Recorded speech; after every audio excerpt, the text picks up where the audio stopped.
بالسند المتصل منا إلى الإمام الإمام الحافظ الحجة أبي الحسين مسلم بن حجاج بن مسلم بن وارد بن كوشان القشيري الشافوري رحمه الله تعالى ومتعنا بعلومه وفيوضه آمين. قال حدثنا أبو الطاهر قال أخبرنا ابن وهب عن ابن جريج أن أبا الزبير أخبره عن جابر بن عبد الله رضي الله تعالى عنهما وعنهم أن رسول الله صلى الله عليه وسلم قال إن بعت من أخيك ثمرا قال وحدثنا محمد بن عباد قال حدثنا أبو ذمة عن ابن جريج عن أبي الزبير أنه سمع جابر بن عبد الله رضي الله تعالى عنهما وعنهم يقول قال رسول الله صلى الله عليه وسلم لو بعت من أخيك ثمرا فأصابته جائحة فلا يحل لك أن تأخذ منه شيئا لما تأخذ مال أخيك بغير حق. وبه قال بس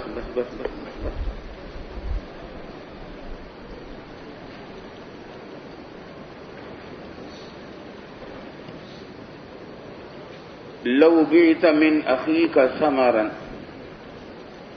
اپنے کسی بھائی کے ہاتھ، مسلمان کے ہاتھ تم نے کوئی پھل فروخت کیا، یعنی درخت پر لگا ہوا پھل، بس پھر اس کے اوپر کوئی آفت سماویہ آ گئی، بیماریاں جو لگ جایا کرتی تھی جانوروں کو، جس سے وہ تباہی آ گئی، یا کوئی اور آفت سماویہ آ گئی، تو اب تیرے لیے حلال نہیں ہے کہ تو اس سے کچھ بھی لے، اس کی قیمت میں سے، ثمن میں سے کچھ بھی لینا تیرے لیے حلال نہیں ہے۔ یہ کس سے کہا جا رہا ہے؟ بائع سے کہا جا رہا ہے۔ بما تأخذ مال اخیک بغیر حق، کس چیز کی بنا پر تم لوگے اپنے بھائی کا مال بغیر کسی حق کے؟ اس کو تو مال ملا ہی نہیں، اور مال پھل ہلاک ہو گیا۔ اس میں اس کا ذکر نہیں ہے کہ بیع بعد الظہور تھی یا قبل الظہور، قبل صلاحیت الانتفاع تھی یا بعد صلاحیت الانتفاع، بشرط التبقیۃ علی الاشجار تھی یا بشرط القطع یا لا بشرط القطع، قبل بدو الصلاح تھی یا بعد بدو الصلاح، ان میں سے کوئی شرط، کوئی قید یہاں مذکور نہیں ہے۔ بات سمجھ میں آ گئی؟ تو اب سوال پیدا ہوگا کہ اس سے کون سی صورت مراد ہے؟ تو قواعد کا تقاضا یہ ہے کہ جن جن صورتوں میں پھل مشتری کے قبضے میں نہیں آیا تھا اور اس کے قبضے میں آنے سے پہلے پھل ہلاک ہو گیا، عند البائع، بائع کے درختوں پر، تو ضمان کس پر آنا چاہیے؟ اصول کا تقاضا کیا ہے؟ بائع پر آنا چاہیے، اور حدیث کا مضمون بھی یہی ہے۔ بات سمجھ میں آئی نا؟ مشتری پر ضمان ایسی صورت میں نہیں آنا چاہیے جبکہ مشتری کا قبضہ اس پھل کے اوپر نہیں ہوا تھا، کیونکہ اس کے ضمان میں داخل نہیں، ضمان میں بائع کے تھا۔ مبی اگر بائع کے پاس ہلاک ہو جائے قبل القبض تو کیا ہوتا ہے؟ ضمان بائع پر آتا ہے، مشتری کا نقصان نہیں ہوتا، اور عقد فاسد ہو عقد فسخ ہو جاتا ہے۔ اب اس میں بعض صورتیں تو عقد کی وہ ہیں جو باطلی تھی، مثلا قبل الظہور بیع ہوئی تھی، اور بعض فاسد تھی کہ بعد الظہور ہوئی تھی، لیکن کیا شرط تھی؟ بشرط التبقیۃ علی الاشجار تھی، تو بیع فاسد تھی ایک قول کی بنا پر، اور ایک قول کی بنا پر کیا تھی؟ آخری بات جو نکلی تھی زید بن ثابت کی روایت کی بنیاد پر مکروہ تھی، مکروہ تنزیہی تھی۔ لیکن دونوں صورتوں میں جب پھل ابھی تک بائع کے قبضے میں تھا تو ضمان کس پر آئے گا؟ بائع پر آئے گا۔ سیدھی سادی بات ہے، بالکل آئیے سمجھ میں بات۔ اور اگر قبضہ مشتری کا ہو گیا تو کوئی ایسی صورتیں بھی بنتی ہیں۔ اگر قبضہ مشتری کا ہو گیا تھا تو اس میں ضمان، قاعدہ کا تقاضا یہ ہے کہ ضمان مشتری پر آئے۔ وہ دو صورتیں ہیں۔ ان میں سے ایک صورت میں اتفاق ہے، ایک میں اختلاف ہے۔ میں بہت آسان کر کے آپ کو لمبی چوڑی بحث کو سمیٹ کے بتا رہا ہوں۔ درس مسلم میں ہم نے بہت تفصیل سے لکھی ہے اس کو، آئی سمجھ میں بات نہیں؟ قبضے میں اگر مشتری کے پھل آ گیا تھا، پھر کسی جائحہ کی وجہ سے وہ ہلاک ہو گیا، تو ذات قاعدہ کا تقاضا کیا ہے کہ ضمان کس پر آئے؟ مشتری پر آئے۔ جب اس کا قبضہ ہو گیا تو ضمان میں اس کے آ گیا۔ چنانچہ امام ابو حنیفہ اور امام شافعی کا مذہب بھی یہی ہے کہ ایسی تمام صورتوں میں ضمان بائع پر ہے۔ بات سمجھے؟ ایسی دو صورتیں ہیں، ایک میں اتفاق ہے، امام احمد بن حنبل اور امام مالک بھی کہتے ہیں کہ ضمان مشتری پر ہوگا۔ ایک صورت میں اختلاف ہے، امام مالک اور امام احمد بن حنبل کہتے ہیں کہ ضمان بائع پر ہوگا اگرچہ قبضے میں وہ مشتری کے آ گیا تھا۔ یہ اصول کے خلاف ہے، یہ اصول کے خلاف ہی نہیں ہے۔ عام قاعدہ اور اصول کا اصول جو ہے ضمان کا، اس کے قانون کے خلاف ہے۔ امام مالک امام احمد بن حنبل ایک صورت میں اس کو کہتے ہیں۔ میں پھر اعادہ کر دیتا ہوں خلاصے کا۔ جن جن صورتوں میں مبیع کا پر قبضہ مشتری کا نہیں ہوا تھا اور بائع کے ہی قبضے میں پھل تھا، تو ضمان بائع پر ہے بالاتفاق ان تمام صورتوں میں۔ اور جن صورتوں میں قبضہ مشتری کا ہو گیا تھا پھر بلا قبضہ پھل ہلاک ہوا، تو اس کی وہ دو صورتیں ہیں۔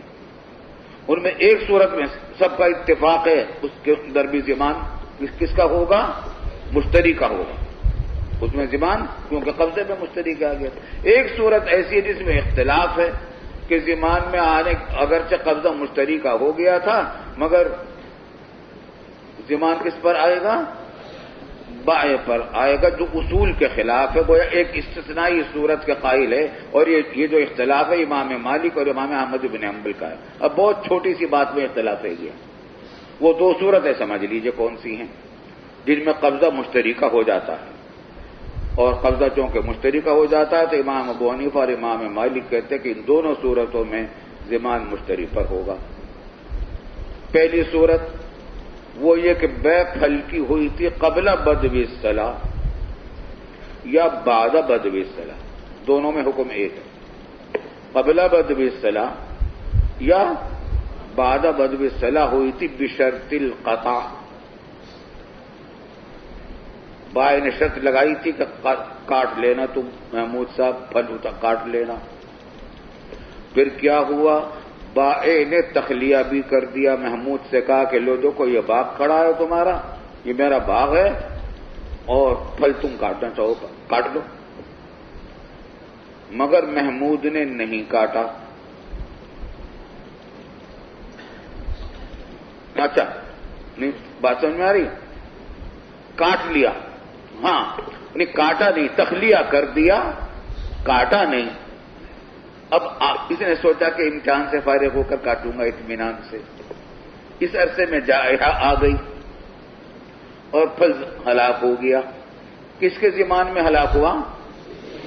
محمود کے ضمان میں ہلاک ہوا ہے، مشتری پر ضمان آئے گا۔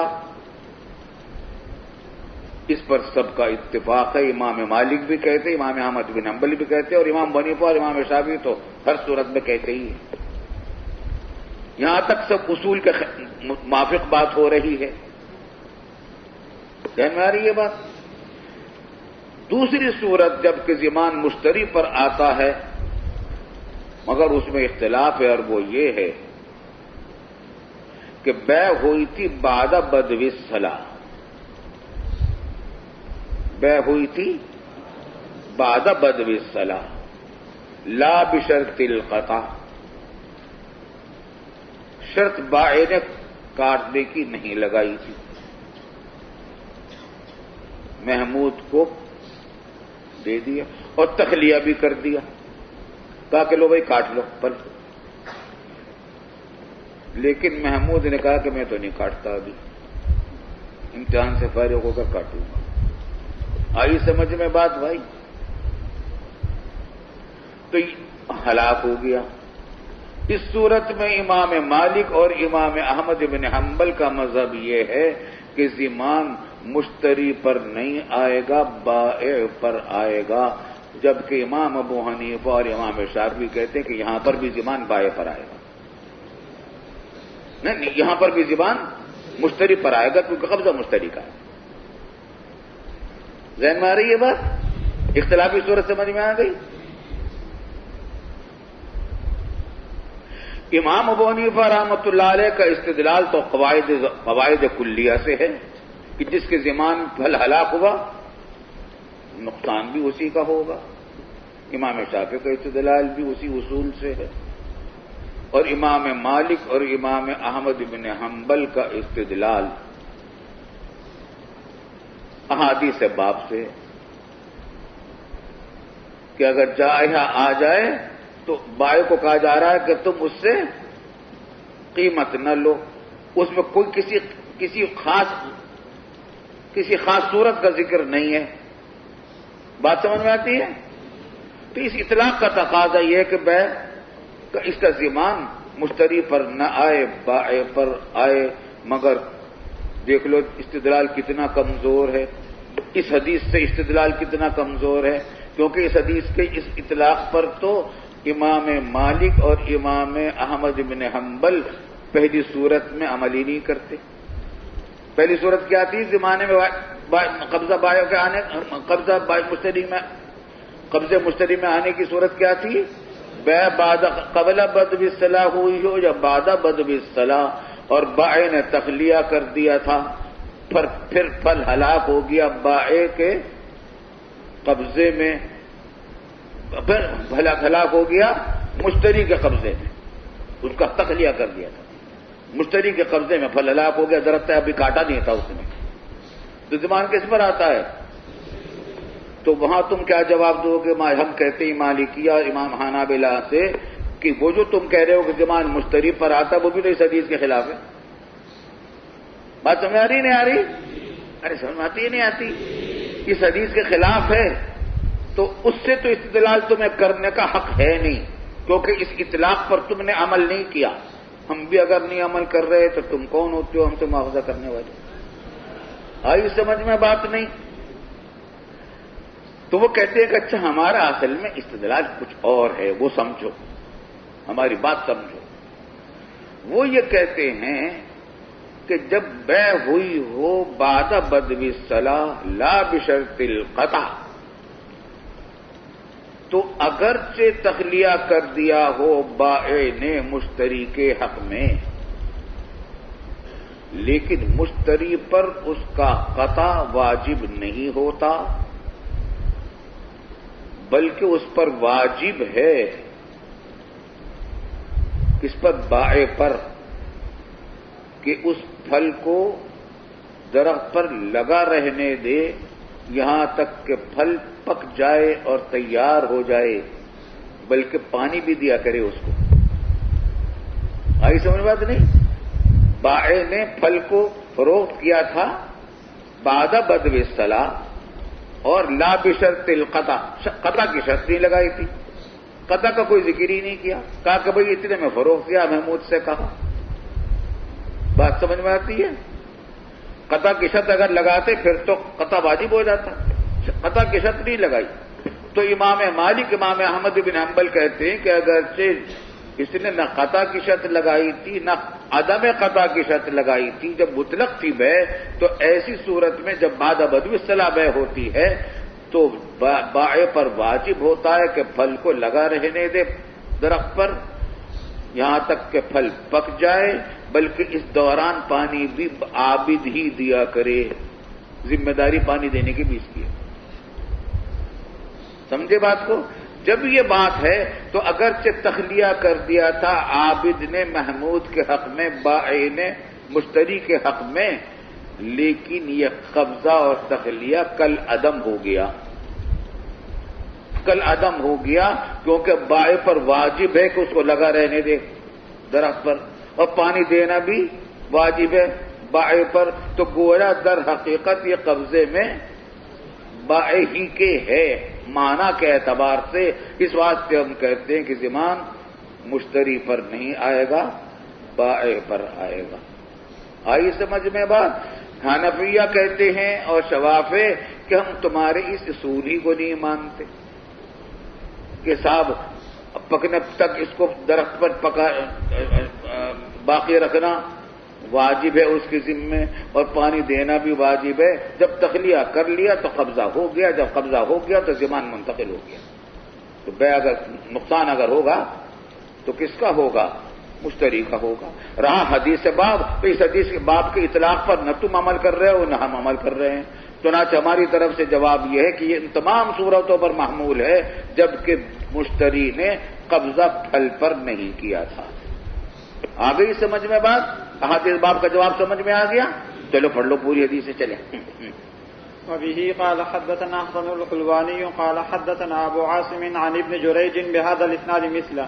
وبه قال حدثنا يحيى بن ايوب وقتيبة وعلي بن حجر قالوا حدثنا اسماعيل بن جعفر عن حميد عن انس رضي الله تعالى عنه وعنهم ان النبي صلى الله عليه وسلم نهى عن بيع ثمر النخل حتى تزهو. فقلنا لأنس ما زهوها؟ قال تحمر وتصفر. أرأيتك إن منع الله الثمرة بما تستحل مال أخيك. بدو صلاح سے پہلے بیع نہ کرو، اگر وہ ہلاک ہو گیا تو پھر پیسے کس بات کے لوگے تو چلیے آگے جی۔ وبه قال حدثنا ابو طاهر قال اخبرنا ابن وهب قال اخبرني مالك عن حميد الطويل عن انس بن مالك رضي الله تعالى عنه وعنهم ان رسول الله صلى الله عليه وسلم نهى عن بيع ثمرة حتى تزهي. قالوا وما تزهي؟ قال تحمر.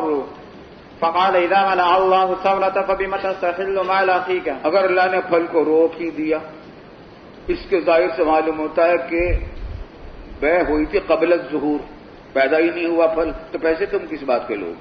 جی چلیے۔ ابھی قال اس کا بھی وہی نکلتا ہے کہ قبضے مشتری کے بغیر جو بھی صورتیں ہیں بیع کی، چاہے وہ قبل الظہور ہوئی ہو یا بعد الظہور ہوئی ہو، بشرط تبقیہ ہوئی یا بغیر شرط کے ہوئے ہو، تب جی۔ وبه قال حدثني محمد بن عباد قال حدثنا عبد العزيز بن محمد عن حميد عن انس رضي الله تعالى عنه وعنهم ان النبي صلى الله عليه وسلم قال ان لم يثمر الله عز وجل فبما يستحل احدكم مال اخيه.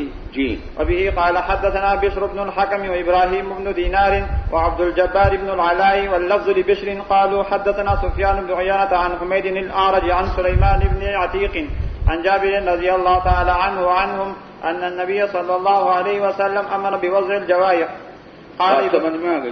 قال ابراهيم حدثني عبد الرحمن بن بشر عن سفيان بهذا. یہ باب کہیں پڑھ لیا آپ نے؟ نہیں پڑھا ہے؟ وضع الجوائح کا باب بخاری میں پڑھ لیا تھا؟ چلو ہمیں کچھ نہیں پتہ چلا، تم نے ہاں کہا یا نہیں کیا؟ ایک آدمی بولے تو پتہ چلے۔ ابو داؤد میں پڑھے ہیں؟ ابو داؤد میں پڑھا۔ چلے آگے ہم باب استحباب الوضع من الدين. وبه قال حدثنا قتيبة بن سعيد قال حدثنا ليث عن بكير عن عياض بن عبد الله عن ابي سعيد الخدري رضي الله تعالى عنه وعنهم قال اصيب رجل في عهد رسول الله صلى الله عليه وسلم في ثمار اتباعها فكثر دينه فقال رسول الله صلى الله عليه وسلم تصدقوا عليه فتصدق الناس عليه فلم يبلغ ذلك وفاء دينه فقال رسول الله صلى الله عليه وسلم لغرمائه خذوا ما وجدتم وليس لكم الا ذلك. یہ پڑھی حدیث کہیں پڑھ لی ہے؟ کہاں پڑھی؟ ابو داؤد میں، بخاری میں۔ اب یہ جو حدیث آئی ہے اس سے پچھلی حدیث کا مسئلہ بھی آسان ہو گیا نہیں ہو گیا؟ دیکھو کیا صورت ہے یہاں؟ مصیبت آ گئی ایک آدمی کو عہد رسول اللہ صلی اللہ علیہ وسلم کے زمانے میں آپ کے بسبب ان پھلوں کے جو اس نے خریدے تھے، مشتری تھا، تو اس پر مصیبت آ گئی۔ مصیبت کیا آ گئی؟ اصابت جائحۃ، اس کے اوپر جائحہ آ گئی، بظاہر یہی مراد ہے، پھل برباد ہو گیا۔ فکثر دینہ، اس کے اوپر دین زیادہ ہو گیا۔ کیوں ہو گیا دین زیادہ؟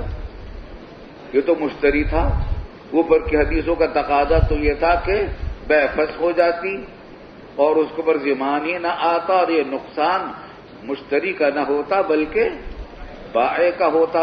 یہاں نقصان کس کا ہوا ہے؟ مشتری کا۔ اس سے کیا بات معلوم ہوئی کہ بعض صورتوں میں وضع الجبائح واجب نہیں ہوتا اور مشتری پر بھی مشتری کا نقصان ہوتا ہے بعض صورتوں میں۔ اس سے استثنائی صورت آ گئی۔ یہ امام مسلم رحمۃ اللہ علیہ کا احسان ہے اس امت کے اوپر۔ احادیث کی ترتیب ایسے لاتے ہیں کہ بات واضح ہو جاتی ہے۔ اوپر کے باب کے اندر اشکال ہو سکتا تھا کہ چاہے وہ مالکیہ اور حنابلہ ہوں یا حنفیہ اور شافعیہ ہوں، انہوں نے اس حدیث کے اطلاق پر عمل نہیں کیا۔ کیا حق تھا ان کو حدیث کے مطلق کو مقید کرنے کا؟ ائمہ اربعہ کو کیا حق تھا رسول اللہ صلی اللہ علیہ وسلم کی حدیث کے اطلاق کو مقید کرنے کا؟ امام مسلم نے جواب دے دیا کہ یوں تھا کہ اس باب سے پتہ چلا کہ بعض صورتوں میں ضمان مشتری پر بھی آتا ہے۔ معلوم ہوا کہ اوپر کا حکم جو تھا وہ مطلق نہیں تھا بلکہ خاص صورتوں سے متعلق تھا، اور یہ کچھ اور ساتھ کسی اور صورت سے متعلق ہے۔ ارے سمجھ میں آتی؟ یہ بات نہیں آتی؟ چلیں آگے۔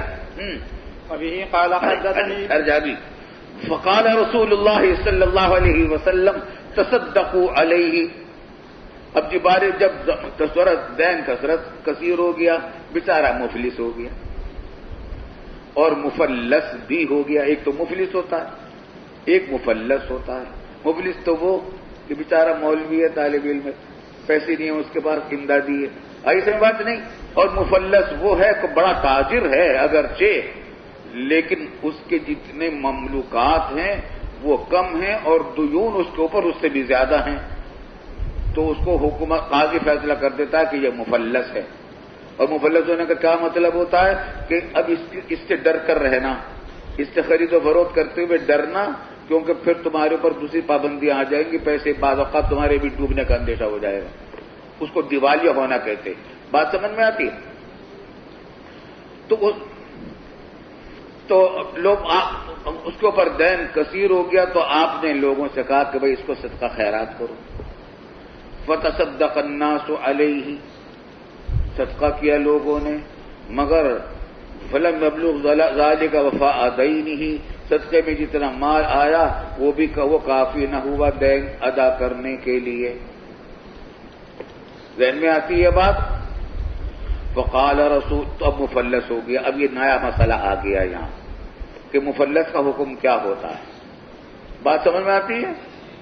تو رسول اللہ صلی اللہ علیہ وسلم نے فرمایا اس کے غرباء سے، دائنین سے، خذوا ما وجدتم، جو کچھ تمہیں ملے تم لے لیا کرو اس کے مال میں سے، اور آپ اس میں تقسیم کر لیا کرو تاکہ تمہارا دین تھوڑا تھوڑا ادا ہوتا چلا جائے۔ وَلَيْسَ لَكُمْ إِلَّا ذَلِكَ، اور تمہیں اس کے علاوہ کوئی اور حق نہیں ہے۔ کیسے حکیمانہ قوانین اسلام کے، کیونکہ اگر اس کو قید کیا جائے گا تو مدیونین کے قرضوں کی ادائیگی کا راستہ ہی بند ہو جائے گا۔ اب تو اس کو کھلا رکھنا ہے تاکہ وہ کمائے، مزدوری کرے، محنت کرے، کہیں سے پیسے لائے تاکہ لوگوں کے قرض ادا کرے۔ تو لیس لکم الا ذالک، تو قید کرنے کی بھی اجازت نہیں۔ آئی سمجھ میں بات؟ بلکہ ملامت کرنے کی بھی اجازت نہیں۔ وہ بیچارہ مجبور ہو گیا، اب کیا کریں؟ کسر دینہ۔ آئی سمجھ میں بات؟ چنانچہ اس پر سب کا اتفاق ہے کہ اس کا ضرب و شتم بھی جائز نہیں ہے اور اس کو حبس کرنا بھی جائز نہیں ہے، لیکن امام ابو حنیفہ رحمۃ اللہ علیہ کہتے ہیں کہ اس کی ملازمت جائز ہے۔ ملازمت جانتے ہیں کیا بلا؟ اینما تخرج اخرج، اینما تجلس اجلس، پیچھے پیچھے لگا رہے، لیکن بالکل ساتھ ساتھ نہ لگا رہے کہ بیچارہ وہ کسی سے بات ہی نہ کر سکے، مگر اپنی نظروں میں رکھے، کیونکہ ہو سکتا ہے کہ کوئی اس کو صدقہ خیرات دے دے، تحفہ دے دے، ہدیہ دے دے، جیسے وہ دے تو فوراً پہنچ جائے کہ بھائی ہم حاضر ہیں، موجود ہیں، تقسیم کر دو۔ آئی سمجھ میں بات نہیں؟ لیس لکم خذوا ما وجدتم، جو کچھ تمہیں ملے اس کی ملکیت میں وہ لیتے جاؤ، ولیس لکم الا ذالک۔ سمجھ میں آ گیا؟ دیوالیہ کا حکم سمجھ میں آ گیا. البتہ اتنی بات یاد رکھو کہ یہ مطلب نہیں کہ اس کے جو کپڑے پہن رکھے وہ بھی اتار لو گے اس کے، بلکہ یہ بھی ہے فقہاء نے لکھا ہے کہ جو بقدر ضروری جس کے بغیر آدمی عزت کے ساتھ زندگی نہیں گزار سکتا اتنا مال اس کے سامنے اس کے بعد چھوڑنا پڑے گا. کپڑے ہیں وہ چھوڑنے پڑیں گے، ایک جوڑے سے بھی کام نہیں چلتا، کم از کم 2 جوڑے تو چھوڑے اس کے پاس. سردیوں کا زمانہ ہے تو لحاف بچھونا بھی چھوڑنا پڑے گا، کھانے پینے کا سامان بھی چھوڑنا پڑے گا، زیر کفالت افراد کے نفقے کا بھی بقدر ضرورت چھوڑنا پڑے گا. اس سے جو زائد ہوگا وہ اس وقت للغرامہ ہو جائے گا. بات سمجھ میں آ گئی؟ چلیے آگے بھائی. وبه قال حدثني يونس بن عبد الأعلى قال أخبرنا عبد العلاء نہیں عبد العلاء بس عبد الأعلى قال أخبرنا عبد الله بن وهب قال أخبرني عمرو بن الحارث عن بكير بن الأشج بهذا الإسناد مثله. وبه قال حدثني غير واحد من أصحابنا قالوا حدثنا إسماعيل بن أبي أويس قال حدثني أخي عن سليمان وهو ابن بلال عن يحيى بن سعيد عن أبي الرجال محمد بن عبد الرحمن أن أمه عمرة بنت عبد الرحمن أن قالت سمعت عمرة بنت عبد الرحمن حضرت عائشہ صدیقہ رضی اللہ تعالیٰ عنہ کی یہ تلمیذہ خاصہ ہیں اور یہ انصاریہ ہیں. بچپن سے پالا تھا عائشہ صدیقہ نے، اور عائشہ کے تمام علوم 3 شاگردوں میں منحصر تھے. ایک عروۃ بن زبیر، ایک قاسم. عروۃ بن زبیر بھانجے ہیں صدیقہ کے، اور قاسم بن محمد بن ابی بکر بھتیجے ہیں صدیقہ کے، اور یہ تلمیذہ ہیں. جی. سمعت عائشة رضي الله تعالى عنها وعنهم تقول سمع رسول الله صلى الله عليه وسلم صوت خصوم بالباب عالية أصواتهما وإذا أحدهما يستوضع الآخر ويسترفقه في شيء وهو يقول والله لا أفعل فخرج رسول. آپ نے کچھ جھگڑنے والوں کی آواز سنی دروازے پر، اور بلند دونوں کی آوازیں بلند ہو گئی تھی.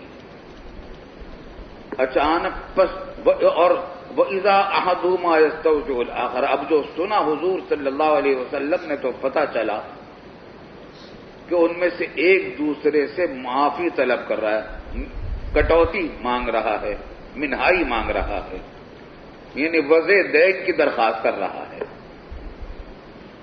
وَيَسْتَرْفِقُهُ، اور اس سے کہہ رہا ہے کہ میرے ساتھ نرمی کرو، یعنی کچھ مہلت مانگنا چاہتا ہوگا، یا یہ کہ دین میں کچھ کمی کر دو میرے. فی شیء وَهُوَ يَقُولُ وَاللَّهِ لَا أَفْعَلُ، میں یہ کام نہیں کروں گا، نہ دین میں کمی کروں گا، نہ مہلت دوں گا مزید. حالانکہ مہلت دینا اور دین میں کمی کرنا بلکہ معاف کر دینا یہ مستحب ہے، تو اس لیے قسم خالی ترک مستحب کی. بات سمجھ میں آتی ہے؟ تو رسول اللہ صلی اللہ علیہ وسلم نے نکیر فرمائی.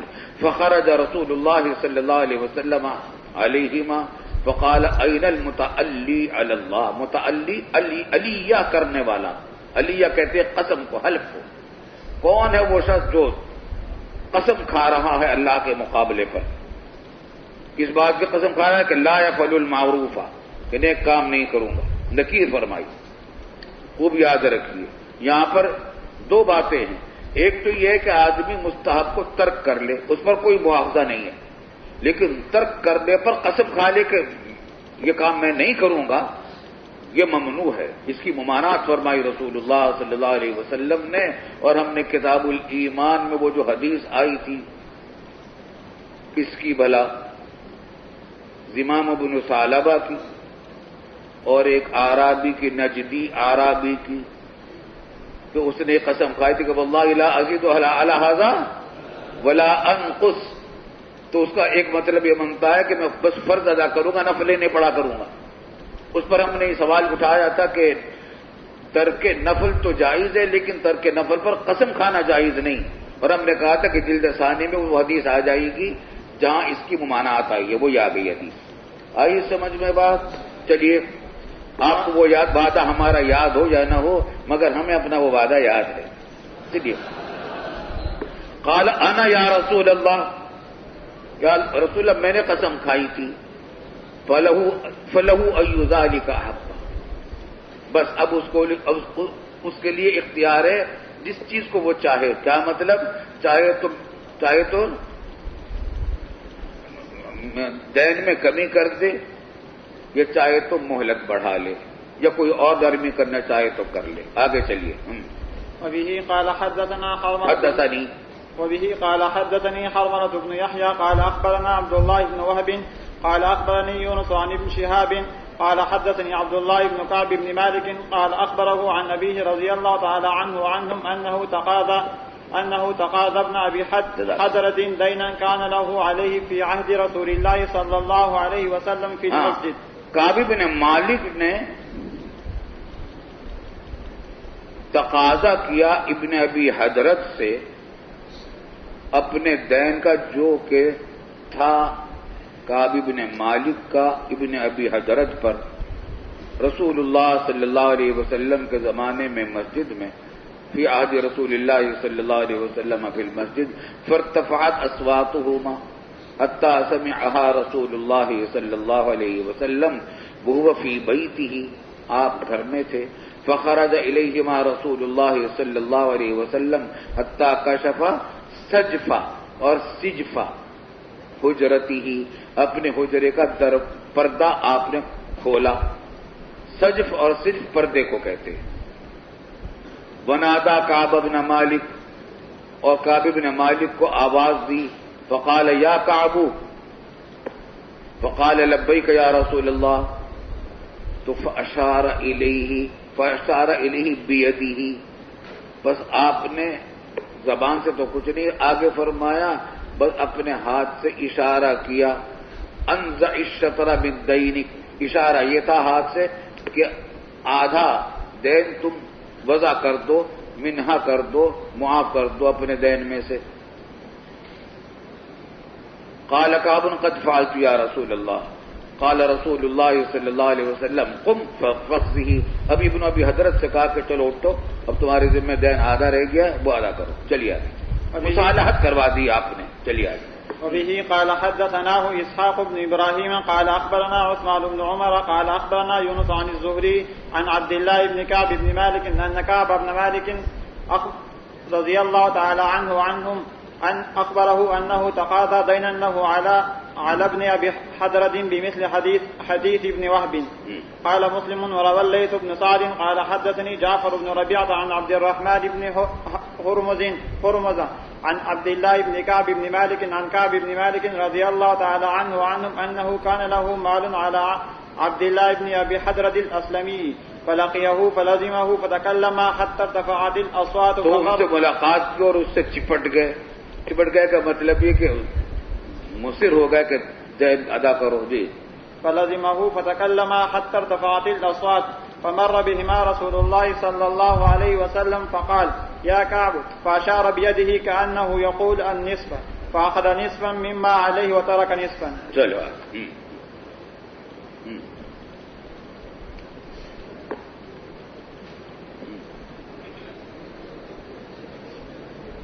باب من أدرك ما باعه عند المشتري وقد أفلس فله الرجوع.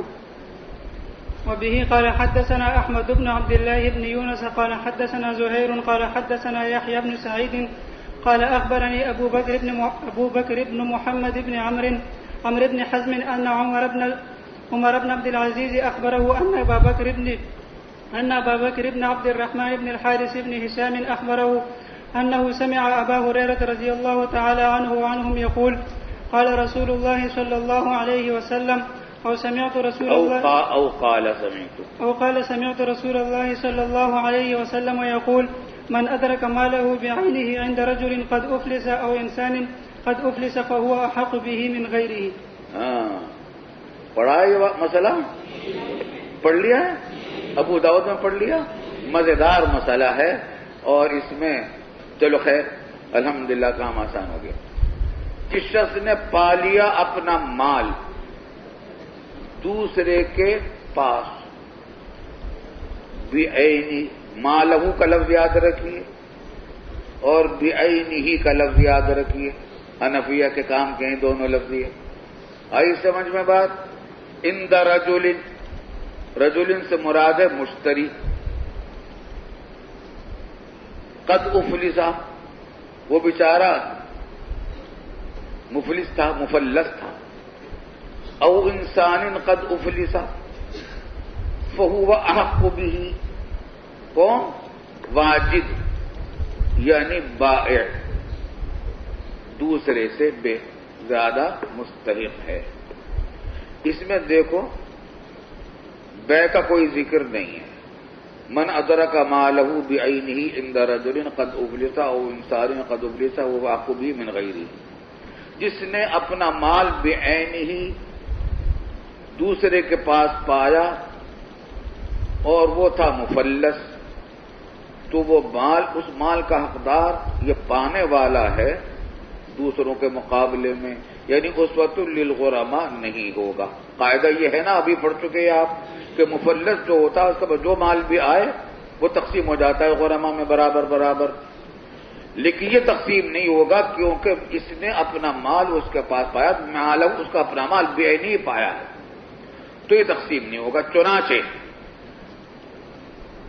امام شافعی اور ان کے موافقین فرماتے ہیں کہ اگر کسی نے اپنا مال فروخت کیا، عابد نے فروخت کیا، یہ ٹیپ ریکارڈر 1000 روپے میں، کس کے ہاتھ؟ محمود کے ہاتھ فروخت کیا، اور محمود بیچارہ خدا نخواستہ مفلس تھا، خدا کرے کبھی نہ ہو تو مفلس تھا۔ آئی سمجھ میں بات؟ اب دوڑیں گے سارے کے سارے غرماء، جناب عالی فروخت کرو اس کو اور پیسے تقسیم کرو، تمہارے پاس یہ نیا مال آیا ہے۔ آئی سمجھ میں بات؟ تو ائمہ ثلاثہ کہتے ہیں کہ نہیں، یہ اسوۃ للغرماء نہیں ہوگا، بلکہ یہ عابد ہی کا حق ہوگا، بائع کا حق ہوگا، بائع واپس لے لے گا اور بیع منفسخ ہو جائے گی۔ آئی سمجھ میں بات سمجھ میں آتی ہے؟ امام ابو حنیفہ رحمۃ اللہ علیہ کہتے کہ نہیں، بلکہ یہ اسوۃ للغرماء ہوگا اور یہ فروخت ہوگا، اس کی قیمت سب غرماء میں تقسیم ہوگی، اس کے حصے میں جتنے پیسے آئیں گے دوسرے غرماء کی طرح اس کو بھی اتنے پیسے مل جائیں گے، اس کا کوئی خصوصیت نہیں ہوگی۔ آئی سمجھ میں بات؟ کیوں نہیں ہوگی؟ وجہ سمجھ لیجئے۔ وجہ یہ ہے کہ جب بائع نے اس کو دے دیا اور قبضہ بھی اس کا کروا دیا، تو اب بائع کا حق اس کی عین سے باقی نہیں رہا، ثمن سے باقی رہ گیا، کیونکہ ملکیت اس کی منتقل ہو گئی، ضمان بھی منتقل ہو گیا۔ اب اس کو حق بیع کو فسخ کرنے کا حق ہے نہیں ہے، اس کا حق جو ہے وہ ثمن میں ہے۔ تو جس طرح اوروں کے پیسے اس کے ذمے ہیں، اس کے بھی پیسے اسی کے ذمے ہیں، تو وہ اسوۃ للغرماء ہوگا۔ آئی سمجھ میں بات؟ سوال ہوا کہ اچھا حنفیہ تم باتیں تو بڑی عقل کی کرتے ہو، لیکن یہ حدیث کی بات کو تم حدیث کا کیا جواب دو گے؟ کہنے کہ جواب دینے کے تو ہم ماہر ہیں۔ ہاں جواب سنو، وہ یہ کہ اسی حدیث کے اندر جواب موجود ہے نہیں ہے؟ مالہ اور بعینہ، مالہ کے ضمیر ہو رہی داخل کس کی طرف؟ بائع کی طرف۔ یہ مال بائع کا ہے، جب قبضے میں اس کے چلا گیا ملکیت تو منتقل ہو گئی، تو اس کا مال ہی نہیں ہے یہ، تو یہ حدیث مسئلہ مختلف فیہ سے متعلق ہی نہیں ہے۔ آئی سمجھ میں بات؟ دوسری بات ہے کہ بعینہ وہی مال ہو، یہ مال بعینہ نہیں رہا، تبدل ملک سے تبدل عین ہو گیا۔ صدیق بریرہ کے واقعے سے جو نور الانوار سے پڑھ رہے ہو، تبدل ملک سبب ہوتا ہے تبدل عین کا، تو بعینی بھی نہ رہا۔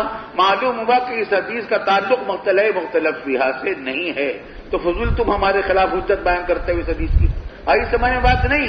چل حدیث پڑھو، چلے عبارت پڑھو، آگے اور باتیں چلیں گی۔ جی وبه قال حدثنا يحيى بن يحيى قال أخبرنا هشيم قال وحدثنا قتيبة بن سعيد ومحمد بن رمح جميعا عن الليث بن سعد قال وحدثنا أبو الربيع ويحيى بن حبيب الحارثي قال حدثنا حماد يعني بن زيد قال وحدثنا أبو بكر بن أبي شيبة قال حدثنا سفيان بن عيينة قال وحدثنا محمد بن المثنى قال حدثنا عبد الوهاب ويحيى بن سعيد وحفص بن غياث كل هؤلاء عن يحيى بن سعيد في هذا الإسناد بمعنى حديث زهير وقال ابن رمح من بينهم في روايته أي امرئ فلس وبه قال حدثنا ابن أبي عمر قال حدثنا هشام بن سليمان وهو ابن عكرمة بن خالد المخزومي عن ابن جريج قال حدثني ابن أبي الحسين أن أبا بكر بن محمد بن عمرو بن حزم أخبره أن عمر بن عبد العزيز حدثه عن حديث أبي بكر بن عبد الرحمن عن حديث أبي هريرة رضي الله تعالى عنه وعنهم عن النبي صلى الله عليه وسلم في الرجل الذي يعدم إذا وجد عنده المتاع ولم يفرقه أنه لصاحبه الذي باعه. وبه قال حدیث باب کا جواب تو دے دیا حنفیہ نے اور اصولی قاعدہ بھی بیان کر دیا دلیل کے طور پر. اب سوال ایک باقی رہ گیا کہ اس حدیث کا پھر جب مسئلہ مختلفیہ سے تعلق نہیں تو کون سی صورت سے متعلق ہے یہ؟ سمجھ آ رہی ہے بات؟ تو وہ 4 صورتیں ہو سکتی ہیں کہ یا تو یہ ودیت ہے یا عاریت ہے یا مغصوب ہے یا مسروق ہے. بات سمجھ میں آ گئی؟ مطمئن ہو گئے تھے حنفیہ. لیکن اب آگے یہ روایت فی الرجل الذی یعدم یفلس اور یفلس اذا وجد عنده المتاع ولم يفرقه. ابھی اس نے اس متاع کو آگے اس کے اندر کوئی تصرف نہیں کیا تھا, کسی اور کے ہاتھ فروخت نہیں کیا تھا, خرچ نہیں کیا تھا. انه لصاحبه الذی باعه, یہ تو اس کے اس صاحب کی ہوگی جو جس نے اس کو بیع کیا تھا. تو آپ نے بھی تھوڑی دیر پہلے کہا تھا کہ اس کا تعلق بیع سے نہیں ہے بلکہ عاریت سے, ہبہ سے اور مسروق اور مغصوب سے تھا. یہ تو مبی سے نکل آیا. اس کا جواب سوچ کر آؤ میں کل کو. چلو آئی سمجھ بات نہیں؟